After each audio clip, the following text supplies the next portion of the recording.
டக்கரு டக்கரு டக்கரு டக்கரு இதுதான் நம்ம ஊருன்னு என்னத்தான் நம்ம ஊராகவே இருந்தாலும் நமக்கு தெரியாம இங்க நிறைய சந்தோஷம் கொட்டி கிடக்கு. ஆனா அதெல்லாம் பொறுமையா ரசிக்கிற அளவுக்கு இந்த அவசர உலகத்துல நமக்கு நேரம் இல்லை.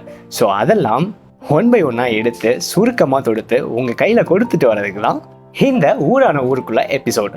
அந்த வகையில லாஸ்ட் 2 வீக்கா ராமேஸ்வரம் சீரீஸ் பார்த்துட்டு இருக்கோம். அதோட பார்ட் 1 and 2 டிஸ்கிரிப்ஷன்ல இருக்கு. Go and check it out if you are new to that. அண்ட் இந்த வீடியோ நம்ம ராமேஸ்வரம் vlogக்கு ஒரு ஃபினிஷிங் டச்சாக இருக்க போது.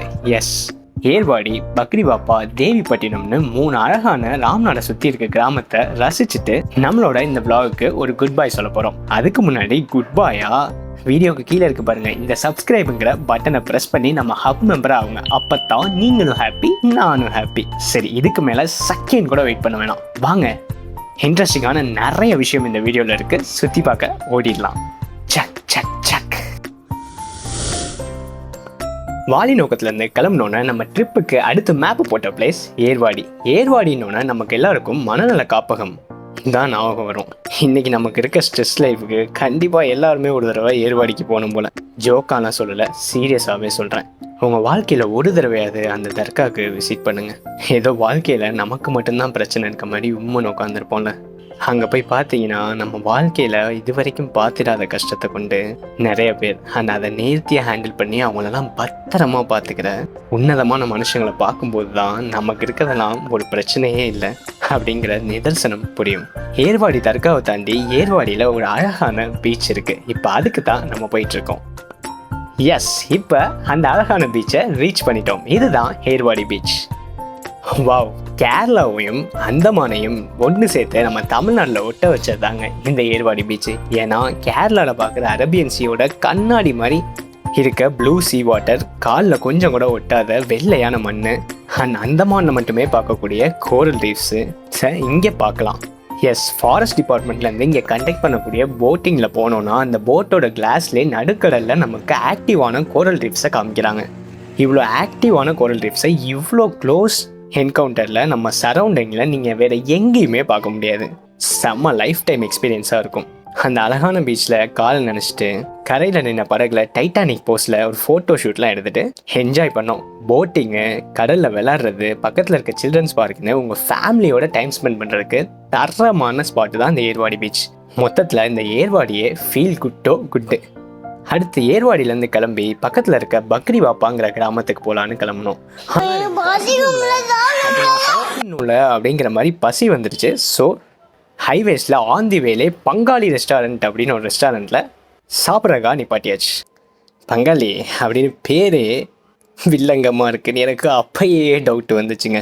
எப்பா அந்த மத்தியான நேரத்தில் சூடான அந்த காரசாரமான பிரியாணியை சாப்பிட்றதுக்குள்ளே நான் பட்ட பாடு. சரி, இப்போ என்ன உனக்கு வசதி இல்லையா, சார் வீட்டுக்கிளம்பு அப்படின்னு சொல்லிடுவாங்க இல்லையா, அதனால் வேறு வழியே இல்லாமல் எப்படியோ அதை சாப்பிட்டு முடித்தேன். அப்பா எனக்கு பிடிக்கலப்பா. அடுத்து பக்ரிவாஃபா பீச்சுக்கு போகணுன்னு முடிவு பண்ணோம். ஆனால் இந்த எரியிற வெயிலில் இந்த எரிச்சலான சாப்பாடு சாப்பிட்டுட்டு எங்கே போனாலும் எரிச்சலாகத்தானே இருக்கும். என்னத்த பக்ரிவாஃபா அப்படின்னு நினச்சிட்டு தான் போனேன். ஆனால் அந்த பக்ரிவாஃபா எப்பா என்ன ஸ்பாட்டுங்க. அது வரைக்கும் நம்ம ஊரில் இருந்த மாதிரி இருந்துச்சு. அங்கே ரீச் ஆனோன்னு ஏதோ ஊட்டிக்கு போன ஒரு ஃபீல். அவ்வளோ கிளைமேட் நல்லா இருந்துச்சு. கடல்னா அலையாக வருமே, என்னடா அதில் எதையுமே காணோம் அப்படிங்கிற மாதிரி இருந்தது. நீங்களே பாருங்கள் அந்த கடல் எவ்வளோ வித்தியாசமாக இருக்குன்னு. அண்ட் இது வரைக்கும் நம்ம போன பீச்லலாம் நீங்கள் குளிச்சிட வேணாம், காலை வேணாம் நினைங்க. ஏர்வாடியிலலாம் கூட நீச்சல் நல்லா தெரிஞ்சால் உள்ளே போனால் தான் சேஃபு. ஸோ முடிஞ்ச வரைக்கும் வேணாம்னு சொல்லியிருப்பேன். ஆனால் இந்த பக்ரிவாஃபாவில் நீங்கள் கடலில் குளிக்க பயந்தீங்க, வேறு எங்கேயுமே குளிக்க முடியாது. ஏன்னா இதை கடல்னு சொல்கிறத விட ஒரு பெரிய சைஸ் ஸ்விம்மிங் பூல்னு தான் சொல்லணும். ஆமாங்க, இந்த பீச்சோட ஒரு பார்ட்டில் குளிக்கிறதுக்குனே கடவுள் அளவு எடுத்து செலக்ட் பண்ணி வச்ச மாதிரி இருந்தது. உங்களுக்கு நீச்சலுக்கு ஸ்பெல்லிங் கூட தெரியாது, குழந்தைங்களோடையும் குளிக்கணும் அப்படின்னு நினச்சா தமிழ்நாட்டில் இதுதான் பெஸ்ட்டு ஸ்பாட்டுன்னு நான் சொல்லுவேன். அவ்வளோ செம்மையாக கடலில் ஆட்டம் போடலாம். பீச் பக்கத்துலேயே ட்ரெஸ் சேஞ்ச் பண்ணுறதுக்குன்னு தனி அறையெல்லாம் இருக்குது. ஸோ ஃபேமிலியோடு நீங்கள் சேஃபாக என்ஜாய் பண்ணலாம்.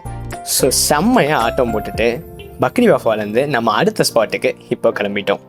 கடலில் குளித்த ஃப்ரெஷ்னஸில் சூடாக டீ அடிக்கலான்னு டீ கடையில் நிப்பாட்டியாச்சு. இந்த ஈவினிங் டைமு இஞ்சி டீ, வாட் அ மார்வலஸ் காம்போவில்.